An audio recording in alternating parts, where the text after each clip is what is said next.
शेतकरी बांधवांनो, ज्यावेळेस आपण केंद्र शासनाच्या अपेडा अंतर्गत जो काही NPOP प्रोजेक्ट आहे आणि त्याच्या अंतर्गत ज्यावेळेस आपण सेंद्रिय शेती करत असतो, प्रमाणित सेंद्रिय शेती म्हणता येईल आपण त्याला, तर त्यावेळेस आपल्या शेताच्या आसपास जर कोणी रासायनिक शेती करत असतील तर तिकडचा अंश उडून येऊ नये म्हणून आपण जे आहे ते बफर झोन संकल्पना आपल्याला त्या ठिकाणी राबवावं लागते.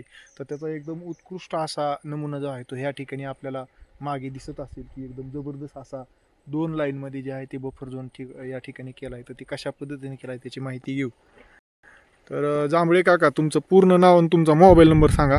सिद्धराम मारुती जांभळे.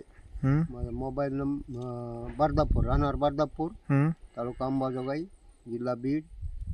Mobile number 9022396212. ओके. आता तुम्ही हे जे काही प्रशिक्षण घेऊन आलात केरळावरून सेंद्रिय शेतीचं, तर त्याच्यानंतर ते कोण शेतकरी होते ज्यांच्या मार्गदर्शनाखाली तुम्ही केलं, आणि हे बफर झोनसाठी हे तुम्ही कशा पद्धतीने केलं, काय नियोजन केलं आणि त्याला पाण्याचं नियोजन कसं केलं सांगा. ते हरियाणाचे आकाश चौरसिया म्हणून एक शेतकरी आहे. त्यांनी हे मला मार्गदर्शन केलं केरळामध्ये शिक्षणात, की टोटल आपल्या बांधाच्या कडेनं 10 फूट अंतर सोडून एक चिक्कू, एक पेरू, एक आंबा, एक पपई, खाली अद्रक, शेवगा ते लावून करा.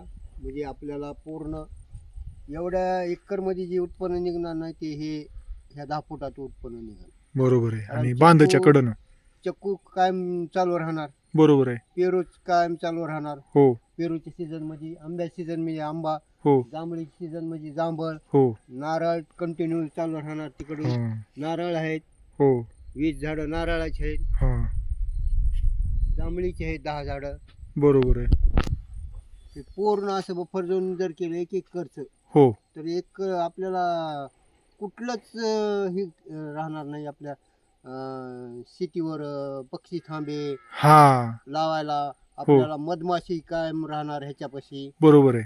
ह्याचं उत्पन्न आपल्याला कंटिन्यू राहणार. बरोबर आहे. प्रत्येक सीझनला. आता मला सांगा, पक्षी थांब्याचं कशी संकल्पना इथं राबल्या जाईल? आता पक्षी थांब्याला सगळे पूर्ण आपल्याला झाड आहेत. ह्याचे फांद्यावर हे सगळे पक्षी बसणार, घरटे होणार त्यांचे. बॅरल भरून ठेवलेत पाणी पिण्यासाठी त्यांना. ओके.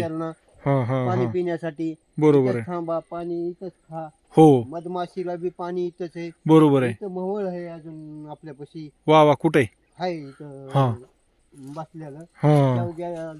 शेवगा आहे. हो. सगळ्यात महत्वाचं, सगळ्यात जास्त फुलं येणारं जे आहे ते हा शेवग्याचं इथून तिथून बफर झोन केलेलं आहे. त्याच्यामुळे उत्कृष्ट असा हा एक कृषी परिसंस्थेचा उत्कृष्ट नमुना ह्या ठिकाणी झाला आहे. आणि शेतकरी बांधवांनो, हे शेतकरी जे आहेत ना, काहीच वापरत नाहीत रासायनिक, बरं का. तर ही त्याचा एक आदर्श नमुना आहे. मीज माशीचा या ठिकाणी जे आहे ते प्रादुर्भाव झालेला आहे. तर आता हे आपण त्यांना हे सगळं कट करून जाळून टाकायला लावणार आहेत आपण.